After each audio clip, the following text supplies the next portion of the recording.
all Cancers are not nurturers. We have to look at the moon sign, and then we have to look at where Cancer rules in their chart. Where Cancer rules in the chart is going to be naturally where you're not compelled to nurture, but you'll be somewhat emotionally connected to. And depending on how everything flows out and the role you play within that area of life, you can be seen as a nurturer.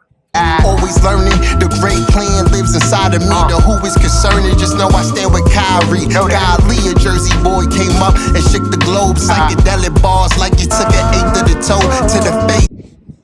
What's going on, world? It's your boy Gemini Brown here, back with another episode of Nalo Kicking Knowledge. Today, we'll be discussing the sign of Cancer and a few misconceptions connected to the sign of Cancer. So, let's get into it.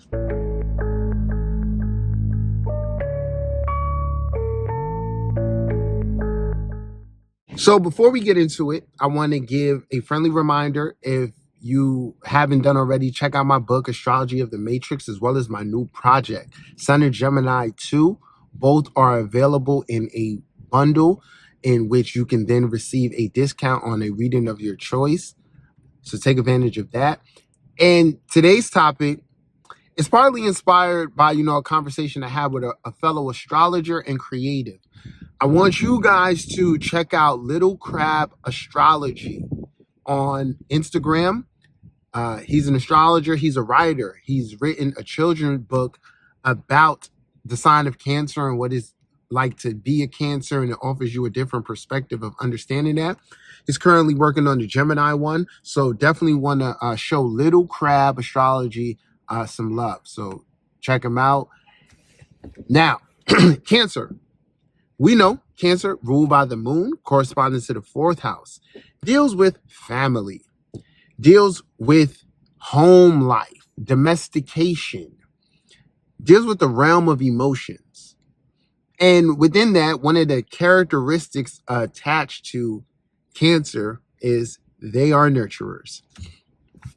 So one thing that happens, and it can happen for any sign, is I'll have someone come to me and they'll be like, people say this about this sign. I happen to have this sign, but I don't feel like that. So for Cancer, one of the misconceptions is that all Cancers are nurturers. And this is not true. And when we're talking about Cancers, remember here at this level, we're talking about the energy. So you could be a Cancer rising, Cancer moon, have energy within Cancer, right?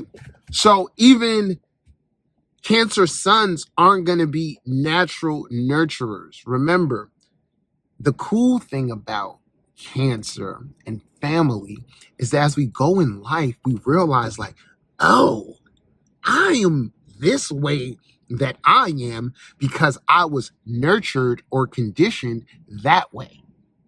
So in order to really understand if a person has the potentiality to nurture at, let's say, the Cancer level or what we think, we first have to check their moon sign. So remember, knowing astrology at this level allows us to kind of have access to the codes, which we know is like depositorships, decans, duads, all of that. So when you're looking at someone who's born a Cancer sun, you can't know them just off of knowing they're a Cancer sun. You just know when their birthday is. Knowing their moon sign is going to give you some insight, right? So if I get, let's say, a moon in Leo in the 11th house as a Cancer sun, more than likely this person might be the firstborn for both parents or at least one of their parents. If we get a Cancer sun with a moon in, let's say, Scorpio, we know that this is someone highly intuitive, but this may not be the traditional I'm close to my mom or family type of thing. Their power could arise through much turmoil. So all Cancers are not nurturers. We have to look at the moon sign, and then we have to look at where Cancer rules in their chart. where Cancer rules in the chart is going to be naturally where you're not compelled to nurture, but you'll be somewhat emotionally connected to. And depending on how everything flows out and the role you play within that area of life, you can be seen as a nurturer. So, for example, let's say I'll use like a Virgo rising. Virgo rising has Cancer in the 11th house. They have Sagittarius in their 4th house.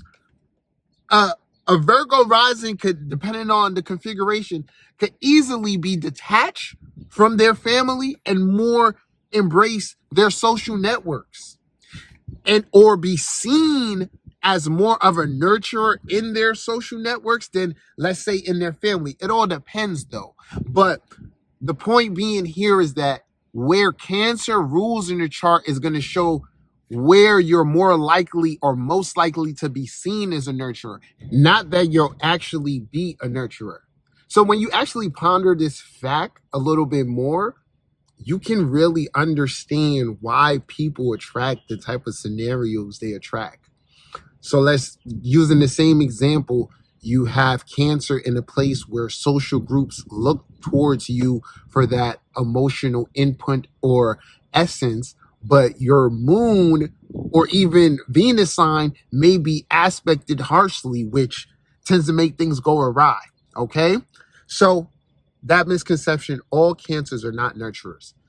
Let's go on to understanding, like, let's say, the purpose of your Cancer energy and apply this like towards like mom and dad or family.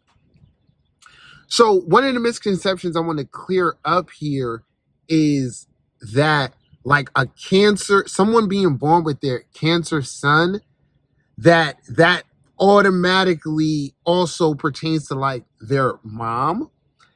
Remember, the sun sign gives us insight into our dad. So anybody born with their sun sign in Cancer is meant, part of the purpose in this life is to gain your emotional foundation, gain it or develop it with the masculine impulse. Okay? You as a Cancer sun, you're destined, whether man or woman, to have to display the Cancerian qualities in this masculine demonstrative way. Okay? So if you had a father that naturally was in tune with his emotions, this will make it easier for you to absorb or come into, because you have a good example. But let's say you grew up with your father, but he was distant. You didn't really understand what real emotions were. Your Cancer sun could reflect, and this especially occur in certain houses, maybe like the 12th, the 4th. You don't really understand what emotions is until you're older, till you become a parent yourself. Okay? But there's a misconception here that a person is meant to have a particular rapport with the mother, because Cancer does pertain to the feminine, but it's more so about the purpose within life. Is becoming more in tune with those feminine qualities via the masculine expression. Okay? Now, this is kind of like a misconception, but it's like a 90% hit rate. If your moon is in Cancer, regardless of how you experienced your mother, an astrologer sees that Cancer moon in your chart for the most part, 90% of the time, as like your mother having favorable feelings towards the pregnancy or becoming a mother or wanting the best for you. One thing I'm aware of in life is that we don't know things that we even feel based on. We may feel like we know something based on our experience, but we don't really know the half of it. You don't know someone's full plight until you walk in their shoes, and that could really be said for our parents as well. So I've experienced, like, in a 10% way, where 10% of Cancer moons have come to me and say, but I don't think my mom liked me. Or I heard you said, Cancer moons and the mom are like this, but I didn't experience that. And the common connection that all these people had in play here was moon Pluto aspects. And I have a whole video on moon Pluto aspects. I say that to say this.